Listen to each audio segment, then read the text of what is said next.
A esclerose múltipla é uma doença neurológica, crônica e autoimune, que geralmente atinge pessoas jovens, em especial mulheres, entre 20 e 40 anos. E para entender mais sobre essa doença, nós vamos conversar agora com Denise Cisteroli, que é professora da Faculdade de Medicina da UFG. Boa noite, professora. Obrigada pela presença. Boa noite, Camila. Boa noite, telespectadores. É um prazer estar aqui com vocês. Eu queria começar falando dos sintomas. Quais são os principais sintomas da esclerose? E há também uma demora, muitas vezes, no diagnóstico, porque são sintomas que podem parecer com outras doenças, não é? Que tipo de médico eu devo procurar se houver alguma suspeita de esclerose? Bom, como você mesmo falou, a esclerose múltipla é uma doença autoimune e então vai provocar inflamações dentro do sistema nervoso. Só que ela pega qualquer região do sistema nervoso, então ela pode dar uma variedade de sintomas e essa variedade pode muitas vezes levar o médico a confundir, a não pensar. Por exemplo, a pessoa está com uma dormência no braço. Essa dormência no braço é algo inespecífico, pode ser um mau jeito, pode ser que dormiu em cima do ombro, pode ser uma inflamação localizada. Então é difícil pensar na doença logo de início. Por exemplo, inflamou o olho, o nervo do olho, a neurite óptica.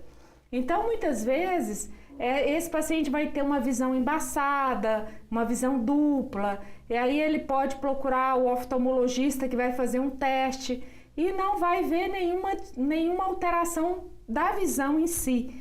Aí ele vai falar, olha, talvez você esteja estressado. Então, como os sintomas são variados, então muitas vezes o médico acaba não pensando na doença.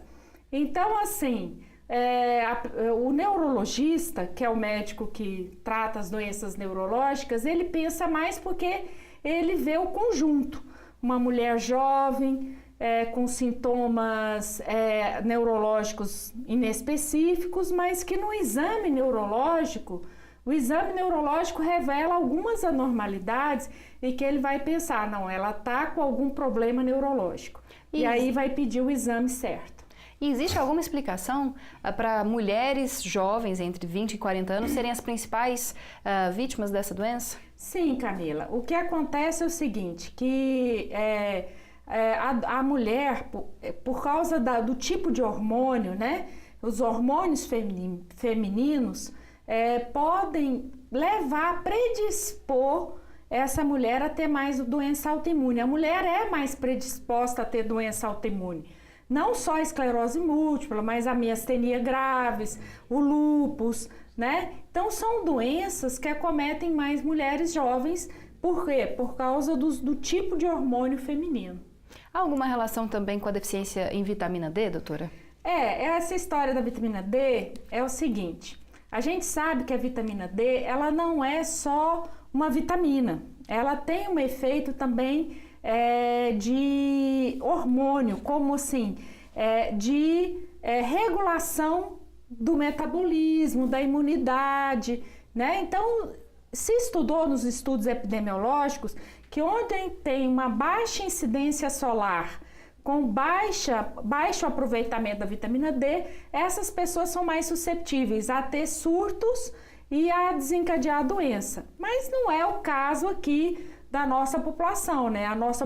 Aqui nós temos sol e apesar disso as pessoas têm uma certa deficiência da vitamina D. Você tem razão.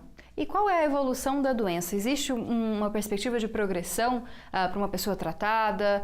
Como que essa doença deve evoluir ao longo dos anos? Bom, o que acontece é o seguinte, essa doença evolui em surtos, ou seja, você tem um surto, pode ter a melhora total ou parcial daquele sintoma, daí um tempo tem outro surto e assim a doença evolui. Essa é a forma mais comum da doença. Os tratamentos evitam esse surto, querem evitar esse surto, como também reabilitar esses sintomas que por acaso persistam, né? As sequelas. Então o tratamento é multiprofissional e é um tratamento que visa não só o tratamento médico, mas também a reabilitação. E a Universidade Federal, o HC, oferece atendimento a pessoas com esclerose, não é, doutora? Sim, nós temos lá um ambulatório.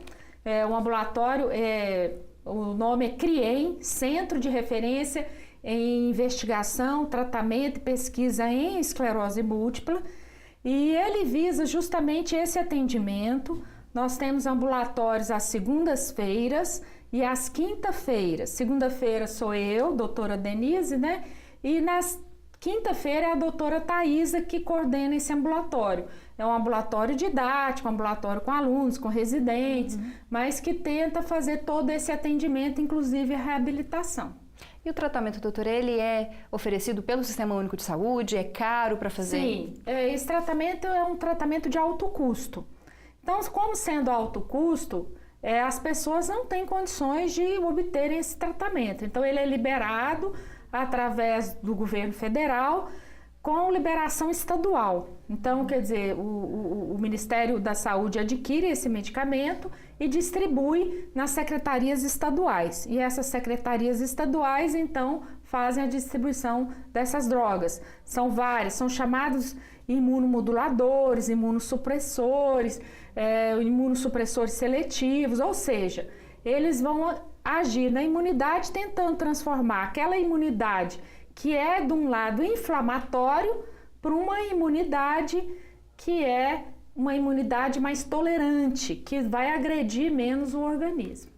Bom, para finalizar, dia 30 agora de agosto, na próxima quarta-feira, é o dia de conscientização a respeito da esclerose múltipla, não é isso? Isso, por isso que eu tô com esse lacinho aqui, Camila. Esse então é chamado agosto laranja, né? Então, nesse mês, nós divulgamos a nível do Brasil, né, o Dia Nacional de Conscientização da Esclerose Múltipla. Doutora, queria agradecer muito a sua presença. Eu que agradeço. E espero aí que a gente tenha mais pesquisas sobre essa doença, né? Sim, sim. Estão surgindo novos medicamentos, novos insights em relação à imunopatogênese. Então, é uma doença que ainda tem muito a se estudar, sim. Muito obrigada. Obrigada a vocês.